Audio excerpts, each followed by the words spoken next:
ñu ne daan nañu dégg de am na yonent boo xam ni gindi woon na ci bokk ci ulul azmi mina rusul ni xaadir ma ni ku leen yëgal ni xaadir yonent la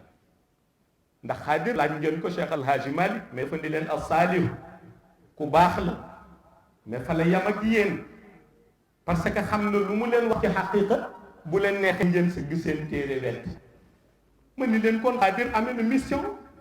waaye ma ni da ngeen fàtte ni Aliou Harazim ci boppam nettali na leen ni leen Mawlaay Cheikh Ahmad Tijani daan na dal bu mu dul waxe ñu toog ba yàgg demande le pourquoi mu ni xaadir moo doon laaj ay masala te jaaxalu leen ñu ni wax nga dëgg ma ni lool leen di wan ni xaadir day dellu si ci lumière u Tijaaniya ñu ni ëpp na xaadir di dellu si ci lumière ba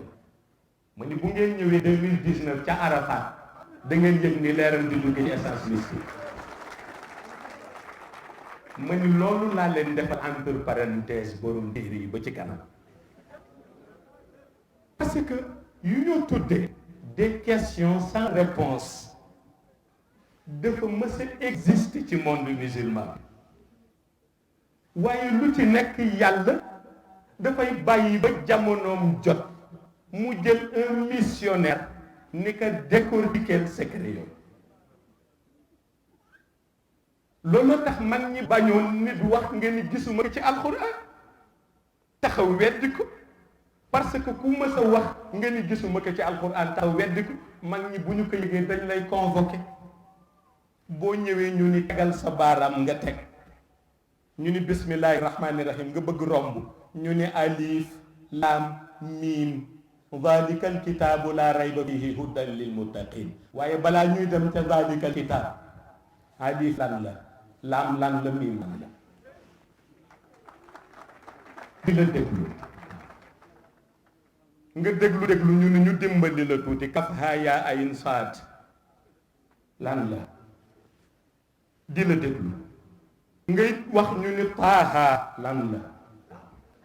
di la déglu ngay wax ñu ni haamiim lan la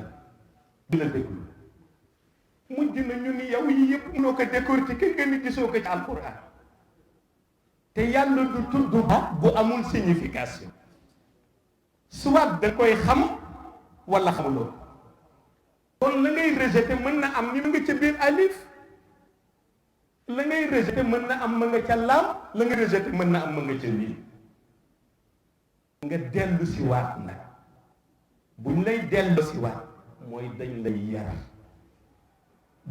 yar ci sagesse bi mooy dañ lay wax ni